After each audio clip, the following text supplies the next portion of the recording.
has already been dealing with that situation. The thing with war, we love war.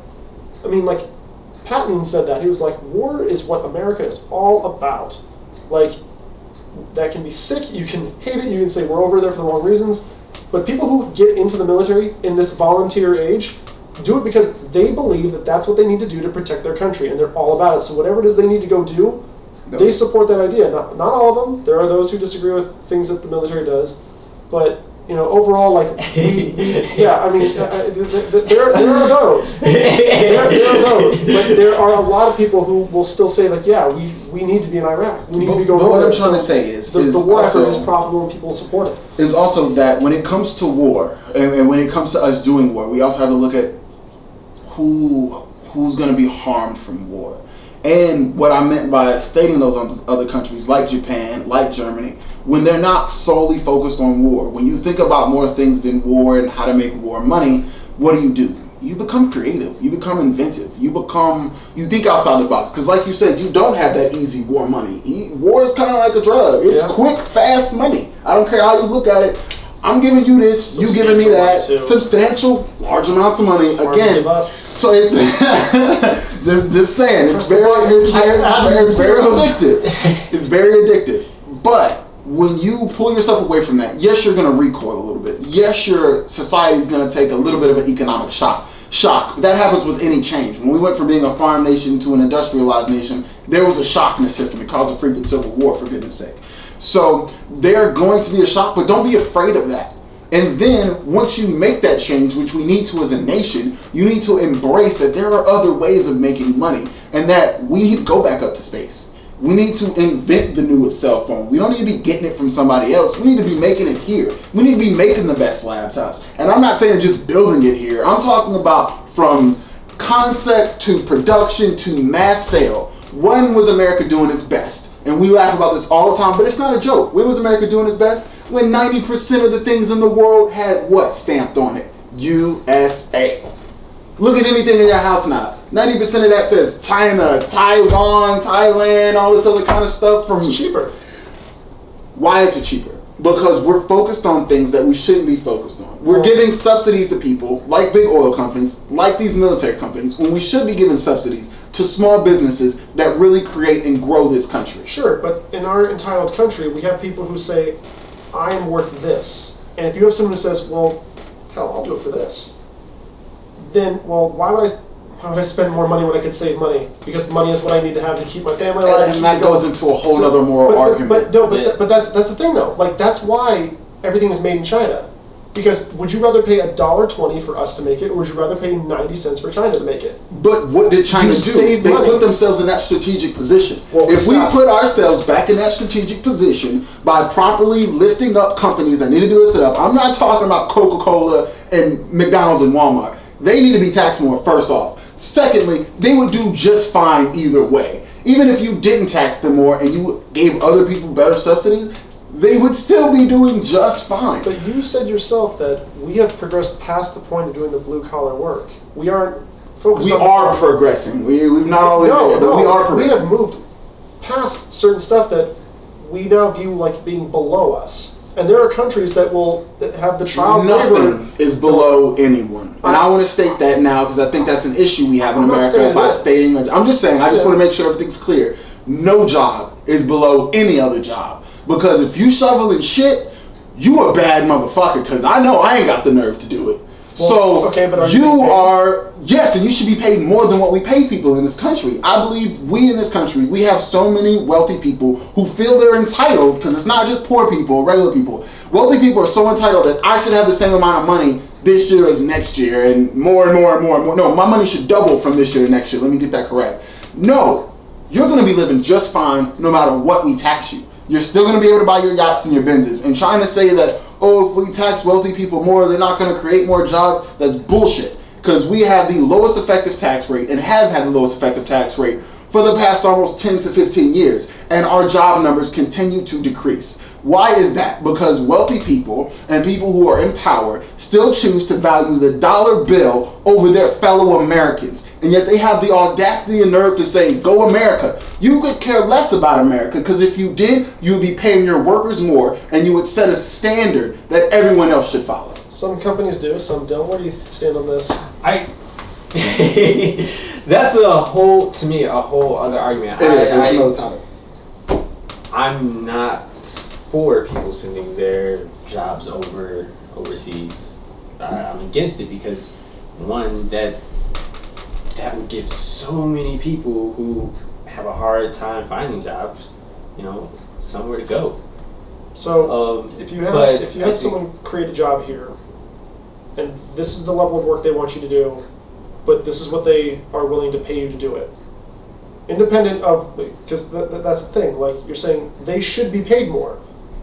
But the companies who are hiring these people don't view it that way. And moreover, there are people who are willing to do it for that price. So your situation now is, so who's in charge of saying what it's worth? Because the people should demand more and the company should pay more. Of course, again, in this greedy society that we live in, which it is a bit greedy, we're like, oh, I can give myself a bigger check if I give them a smaller one, so that's okay. No, I don't feel that's right, and I wouldn't do that. You should be get paid enough to live. For example, having worked at Walmart, made $7.25 an hour, and they were sitting back, just chilling, coasting on what they make, making more every year when they knew that they could afford to pay at least $10 an hour, if not more. Why would they do that? Why would they do that? Because it's the right thing to do. Besides it being the right thing to do, but it would encourage people to want to work for them. Why in the hell would I want to work for you if I'm making $7.25 an hour and I'm literally like bending over and just letting you take it all day, all night? I worked on the overnight shift, and my disability is my back, and I literally had to spend the whole night fucking up my back, even more, for $7.25 an hour. Okay, so now let's say that you go through that. At one point, you get promoted because you're a hard worker. You get to the point where you're managing people now. You don't make that much more when you get promoted. I am not going into that. I'm saying that everyone starts from somewhere. And when you're born, you start with nothing. So whether you're born into a rich family or whatever, you have to at some point come to a point where you are progressing through a situation. When we come out of school, we're trying to get the best paying job we possibly can. The idea is that you work hard, you establish yourself, and you work to show your worth so that you can continue to progress and provide a better life for yourself. The people who are in the super rich position that they're in didn't get there by luck. Someone didn't come and say, hey, here's a company, be rich. These people got to the point. Donald Trump didn't just decide, I'm just gonna enslave a bunch of people and make. These people are smart because they know how to run a business. What I'm saying to you is, if you were in the same position where you worked your way up to a point and had a certain level of money, you're saying that you are okay with the idea of saying, well, even though I've worked for this and I've gone from working for $7.25, which was nothing compared to what the toll was on my body, all the way through all the struggle I've had to go through to where I've earned this. This is mine. Well, now the government can come in and say, well, let's take more of that away from you because other people who don't have that position think and believe that they should be able to designate how much of that you are actually owed based on what you worked. That's do you think someone can come up to you and tell you how much you're worth, how much you actually deserve? First off, most wealthy people in this country, and I can't say most, I would say a large percentage of wealthy people in this country that have old money, it's called old money for a reason, they grew their money on government subsidies. The steel mills were subsidized. The railroad companies were subsidized, heavily subsidized by the government. When you went west, just for you going west, we gave you any plot of land that you wanted and gave you money for your home. Like, we subsidized a large amount of Americans to become great and powerful in this country. So for us now to sit back and be like, oh, well, you should just have to work your ass off because everyone else worked their ass off. No, look at the facts, look at the history, first off. Secondly, that is why people are so upset now. Is because the American dream that we were promised, the American dream they keep trying to preach to us, no longer really exists. We went to college. I've got a degree in political science, a minor in history, minor in homeland security. 3 classes away from my master's degree. I'm more afraid of getting my master's degree because if I get my master's degree, I'll be overqualified for all of the jobs, all of the entry-level jobs that I can get. But since our employment system is so messed up, people with 6 to 7 to 8 years to 10 years of experience are now doing entry-level jobs. So these companies can be like, oh, well, I want 3 to 4 years of experience on an entry-level job. If every entry-level job takes 3 years of experience, who are you hiring? Not the fresh dude who just came out of college. You hiring the people who are now recycled through the company because a company, oh, you made this level? Well, we don't want to pay you that much, so we're just going to lay you off. Because that helps our bottom line. So, yes, when you make a lot of money, you do have a societal responsibility. You have a human responsibility. It's not even societal, dude. How do you sleep at night knowing that you could help people have a better life, but you choose not to, so you can go and play on your rock? Comfortable bed. Apparently, that bed is so comfortable. That makes the sound of the ocean. You can sleep and it massages them while they're There's sleeping. air conditioning in there. You know what I'm saying? I'm just saying. I feel that yes, there is a moral obligation. If I became a millionaire, I would not mind paying a crap ton of taxes. If I became a billionaire, you say that. Your position. I would say that in any position. And the reason I say that is because I started from the bottom. And now I'm halfway there, in my opinion. No, I wouldn't say halfway. I'd say about a quarter, 33%. You know, I've done what I needed to do in my life to put myself in the proper position to grow. But when I look around, there's not many growth opportunities. And that's not just me. That is a common story throughout America.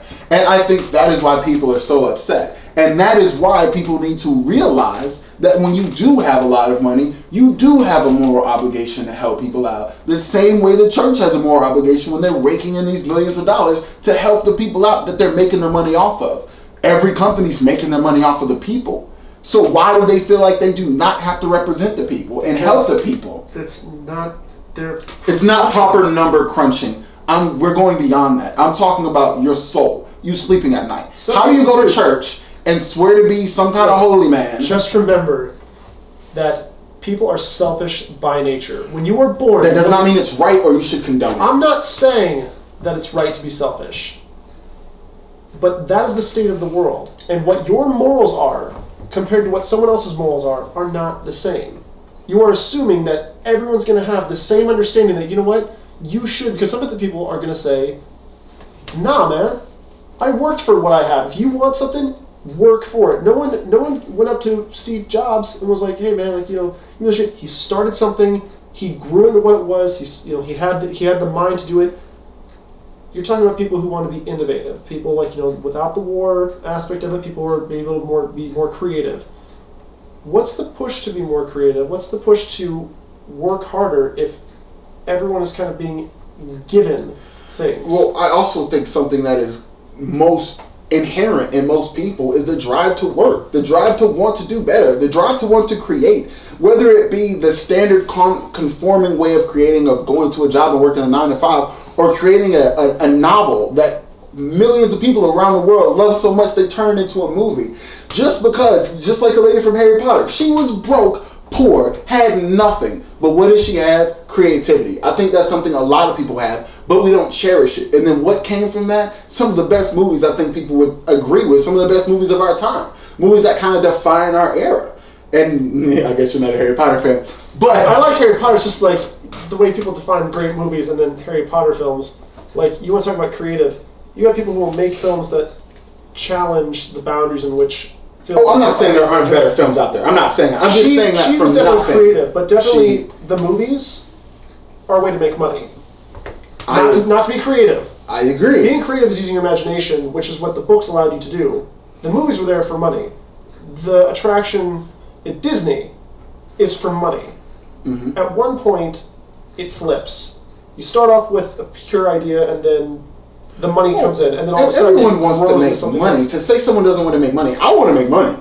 Just because I believe you should give away your money. Once you get to a certain point, once you get to a large enough amount of money to where you want for nothing, you need for nothing, that is when you have to stop looking at yourself and become more selfless. Let me ask you something. One second, and then on top of that, when it comes to like, why do we just assume someone who's not working on what we want them to work on, they're being lazy? That's something we do in this country all the time, and I think that needs to be curtailed. Bill Gates gives away hundreds of thousands of dollars a year to charities. He does. He's one of the few. He is worth so much more than that, And he that's has why he does so much more money. Okay, so let me ask you this. And does that harm Bill Gates at all? No, he's just as wealthy today as he was back then. Right. And he's able to help a massive amount of people. That is my point. He is a model that many people could follow. Okay. Why doesn't he give more? Since he's worth so much, this is the source of my question. You're saying they need to give back. Who decides how much is enough to give back? How much when you hit that certain point, how much of that do you give away to drop down to another point? How much of that do you sacrifice for other people? Again, we're going through, Bill Gates worked to get to where he is. His company has grown to where it is because Bill Gates had the vision, he had the ability to execute, he worked for that money. Everything he's made, he earned. So if he decides out of the kindness of his heart to give it to others, because he feels like he should, because technically if he worked for that, he's got just as much right in my mind to say, I'm keeping all the stuff that I made because it's mine. Mm-hmm. I earned it. What's mine is mine. Yeah. What's mine is mine. Yeah. I mean, so because of that, Yellow Lantern, Georgia. if he does give money away, Orange Lantern. if he Excuse me, burn. if he's giving one of the people who's giving money, is the amount that he's giving not enough because he has so much more? He's worth. The last time I checked, was a couple years ago, he was worth like $59 billion. Billion with a B. So how much is enough? How much is enough? Couldn't he give $1 billion away a year and still make that back, no problem? How much is enough? First I would say you don't sacrifice when you give to someone. You should, when you give to someone, that should sacrifice. No, it's something that enriches your soul. It enriches your life. You're able to look at the things you've done and smile because you gave a poor child water. You gave them a house. You gave them a vaccine that stops their stomach from bloating and the parasites from eating them alive. They didn't want to be born into that world. They can't help where they're born. We are lucky enough to be born in this country and be able to talk about these topics and still live in the luxury we live in. We're lucky. We could have been born in the middle of BFE and been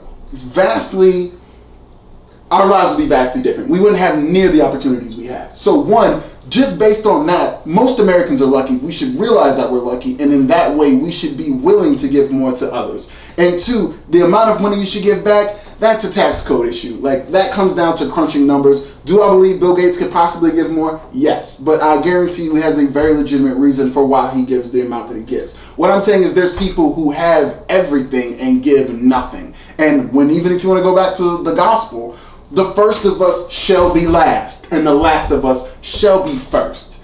That is like a thing. Do you have any idea how horribly out of context that is? I'm just saying, like... It's meant to say that wealthy people who choose not to help and give in the eyes of the Lord are not necessarily like, well, you're the best person. Are these people Christians that we're talking about? Not all of them. But I'm just saying. I argue that most of them aren't. Very few, if any. I would. If you give, doesn't mean you're a Christian. And the idea of like the Christian nation, like going off of what the Bible says, that's also implying that these people care or live their life by the Bible. It's one thing if they proclaim to be Christians and they give nothing.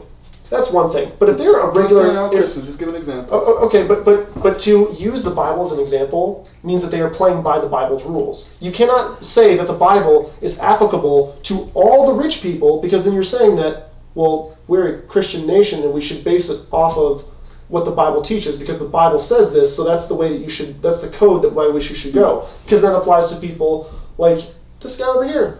who doesn't Jaysin, believe in by God. the way. For anyone who didn't really I mean, so Well, what do you think about this, Jason? Me and him been going back and forth for the past 7-8 minutes. I know they're tired of hearing us talk. I'm kind of in the mindset where I agree with you, but I can see where he's coming from with this topic.